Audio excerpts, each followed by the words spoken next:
Hello, hello, hello. So, hey guys, thanks for joining me here today. I hope you're having a great morning.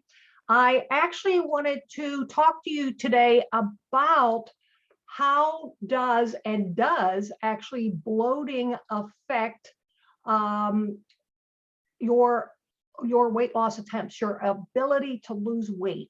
Does bloating affect weight loss? So there's some causes of bloating, actually 3 causes of bloating that do affect your body's ability to lose weight. And each one has a different sort of cause to it. And so we feel bloating, right, soon after we eat, and it just feels like this general discomfort. But the actual causes of it can be very different. So the causes of bloating can be due to dietary fats. If you've ever had a gallbladder issue, maybe you had your gallbladder removed, that can be to a higher consumption of fats in your diet. So maybe a lot of ice cream or dairy products that tend to be higher in fats, a lot of red meat, steak, filet, pork, butter, right? The things that ice cream, the things that really taste good, lunch meat or other ones, they tend to be higher in fat and maybe more processed.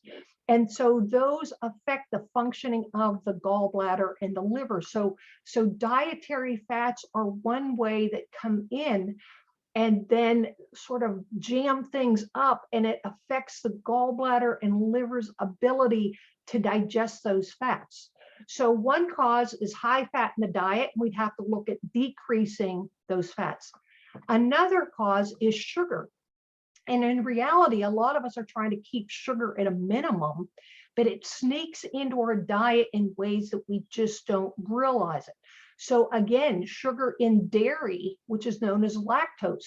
People might be drinking lactose-free milk, but it still might have fat in it, or the person still might have a sensitivity to dairy in general, not just the sugar in dairy. So we have to get a little bit more specific of sort of where that bloating, right, where that's coming from. So again, yogurt, if you're eating yogurt that has fruit mixed in, lots of sugar added to that, folks. Anything that really tastes good that we want to eat, you can pretty much, if it's processed, you can pretty much guarantee that there's sugar added to it. Salad dressings are a big one. And even folks this time of year, sort of, hey, I'm making my smoothies, I'm doing the best I can, I'm trying to lose weight, but yet you're putting a lot of maybe fruit juice or bananas and strawberries and all kinds of fruit into a smoothie. Even though those are natural, fruit is natural, for some folks, you're so sugar sensitive that that is causing bloating, and that is holding you back from losing the weight. Just the sugar in fruit can be a problem. Sodas, we pretty much know you gotta cut back on sodas. They really have virtually no nutritional value whatsoever. They're just giving you sugar. And another one is sugar.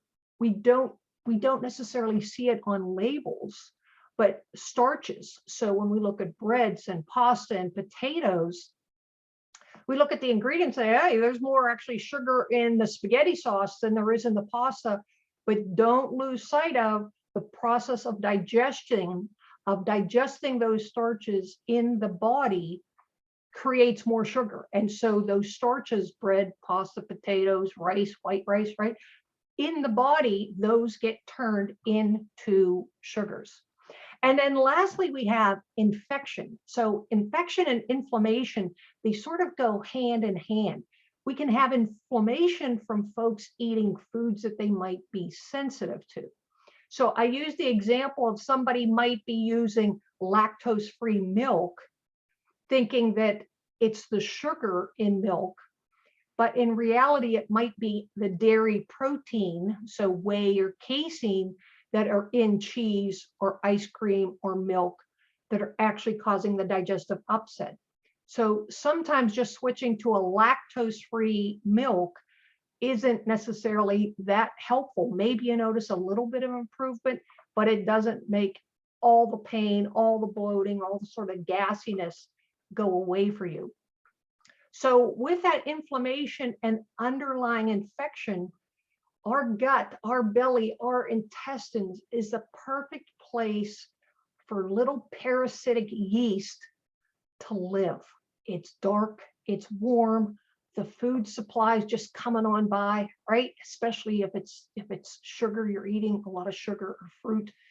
And so these little colonies of yeast, specifically known as Candida, can actually live in there.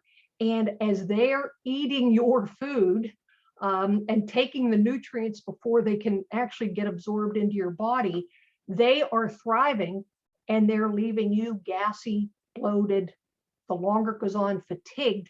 And you can really get quite a little pooch on your, right around your belly button and a little bit lower there, depending on the cause of the gas. So sometimes gas is felt quick and up top, sometimes right around the belly button, and sometimes lower. And those types of symptoms also, where you're feeling the gas, how long it is after you eat, could give me a clue of what exactly we need to look for. So, you know, this is just a sort of a normal stomach, what it would look like. And so we have the esophagus, so food would come in the esophagus. This is the stomach, and you can see this little indentation. There's actually a valve, a sphincter here at the end, that food comes in and it sits in the stomach, and this valve is closed, and the stomach starts churning, right? It starts churning to digest the food. Depending on what your symptoms are, so bloating is a big one, gas production, maybe you start burping, right? Maybe you have acid reflux that the food is coming back up. This is all what we see with a functional issue where this valve, we might have a sluggish valve, we might have lower acid production here in the stomach. So the food is held in the stomach longer and longer until it gets to a certain acidity level, which magically opens this switch, this valve up to let the food pass on. So again, if food seems like it's sitting up high, like up between your ribs, your bloating is up there, maybe you're belching, you're burping, you're getting an acid taste in your stomach, acid reflux, we're looking at more of a functional issue of what's going on in the stomach. But typically when we're looking at bloating, so again, we have the normal, the food would come in from the esophagus, it gets churned around in the stomach, some enzymes and acid in there, starts the digestive process. And we see that little switch, that valve stays closed until things get to the right acidity level, then it opens up, and then the food goes on to where the body can absorb the nutrients out of it. But when we have someone that's experiencing bloating, that food, like I said, can sit in the stomach and just sort of churn in there without this valve opening.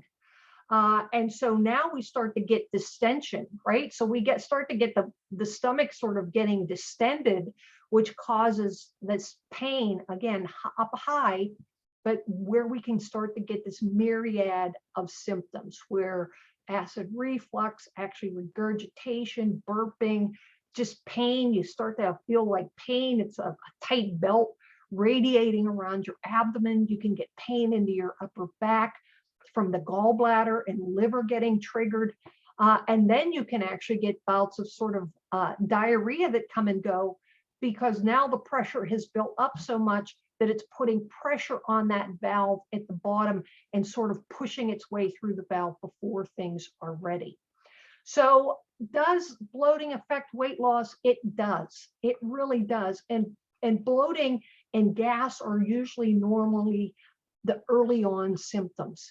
The longer they go on without someone identifying the cause for you, then we start to get the effects of fatigue, because again, you can't absorb the nutrients out of the food that you are eating. So we go from sort of feeling gassy and bloated that might be intermittent to gassy and bloated more throughout a whole day, or constantly feeling gassy and bloated, to then the fatigue starts.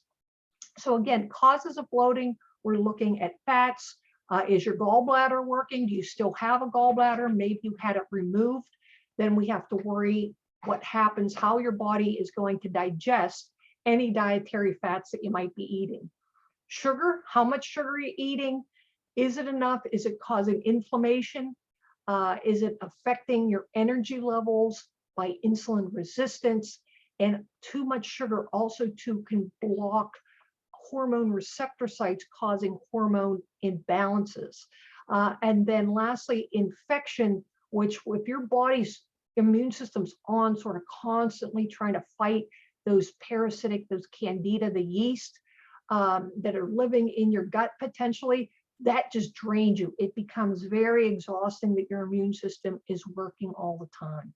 So some really common symptoms, bloating symptoms, like I said, it depends how high up it is. So bloating, gas, and abdominal pain, sometimes a burning, sometimes just a right? You just feel you're blowing up like a balloon. It can be quick. It can be as soon as this food sort of hitting your stomach. It can be 15, 20, maybe even 45 minutes later, depending again on the cause of what we're looking at. It can last then minutes to hours, because if it's related to what's in your diet, sugar, fat, or foods that might be causing inflammation, now, if that's going in multiple times a day, breakfast, lunch, and then maybe dinner, your short bouts of bloat and gas are now turning into longer instances of it, where it's feeling like it's lasting the whole day or just perpetually. And that's when we see these symptoms just go on, and fatigue starts soon thereafter. It's not unusual when somebody's getting these upper digestive issues that they start using some type of over-the-counter remedy, an antacid, some type of digestive thing, either prescribed by the doc, or they just sort of have a medicine cabinet full of, let me try Gas-X, let me try Beano, let me try Pepto-Bismol, let me try this, that, and the other. But it might make it feel a little bit better at the time, but it doesn't solve the long-term problem of it. So the solution, honestly, is we have to identify, by the ways that I said, how quickly the bloating and gas comes on after you eat. Is it there all the time? Does it happen every couple of days? We have to look at where exactly, high up, down lower, around the belly button. Each one gives us a little bit different information to help zero in on the cause. But ideally, the way to find it out is really very simple blood work, that we would check the liver and gallbladder enzymes. Even if you've had your gallbladder removed, you're still going to have those liver enzymes that we have to make sure that are in the normal range. Just because the gallbladder has been removed, it doesn't mean that necessarily your body's going to have an easy time digesting fats. In fact, it's quite the opposite, that we might see your cholesterol start to increase in the 3 to 5 years after having your gallbladder removed, because fats are harder to digest. An elevated glucose level, so you're fasting, right? Your fasting blood sugar level, insulin resistance, and or a longer hemoglobin A1C, which is an average of your blood sugar over 90 days. And also then to identify those yeast, those parasites, I like to do a specialized test that we're checking for the antibodies. So that's what you see here, and how I sort of look at things nutritionally, a little bit different than what your primary care might look at it, is we're checking here. These are the liver and gallbladder enzymes. We can see this is elevated. If it's over 26, in my mind, I'm not going to wait for it to go over 30. If it's trending in that direction, then we know we have an issue. Here again, you can see this is the same individuals on their labs, a 97, and the lab range goes to 99. Well, guess what? If you're at a 97, I know that you're having a hard time with your diet and metabolizing sugars. Why am I going to wait for you to get to 100 to say, oh, well, now you're out of range, let's do something about it?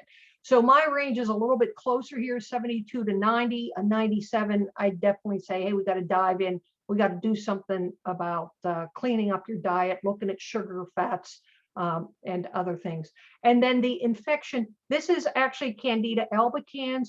This is the antibody. So again, it would be triggering your immune system to fight the Candida yeast. And I'm seeing this in quite a few of my clients that come in actually to lose weight and with digestive issues and bloating and gas. And so we can see that that becomes a problem. So we have to stop giving them the yeast what they want to eat, which is simple sugars. And then we have to get in there and we have to sort of knock them off. So in conclusion, yes, bloat, gas, abdominal pain are causes of concern. They are frequently overlooked. I can't tell you how many folks are really out there suffering with feeling gassy and bloated, and they're not getting answers. And as these symptoms go on now, it's leading to insulin resistance and this stubborn weight that they can't get off. So the idea is to find the underlying cause. If it's an infection, we have to treat that differently than if you had your gallbladder removed and you can't digest fats, right? So knowing the cause of it is going to be the number one key that we need to do. Love to do the testing for that. And again, it lets us pinpoint very specifically and target the problem, target the cause. And so we can address that naturally and really minimize any side effects or it getting worse, the need for medications or, heaven forbid, surgery. There are different causes of bloating, so we need to know that to get the right choice of action to address the cause. Rarely do any of these get better on their own. They just do not. The gas and bloating tends to progress. Again, you might get some episodic relief taking it over the counter, or you are prescribed an antacid. But keep in mind, antacid, you're only supposed to be on them for 2 weeks. And then there should be a follow-up again to find the cause. We want to find the cause. And these lab tests are really quite simple. They can be done at LabCorp and Quest. So it's easy to do, simple blood test, but we have to know what we are looking for, and knowing your symptoms is really important. So my name's Dr. Susan Plank. You can visit me, norwinwellness.com, or give us a call, 724-863-5420.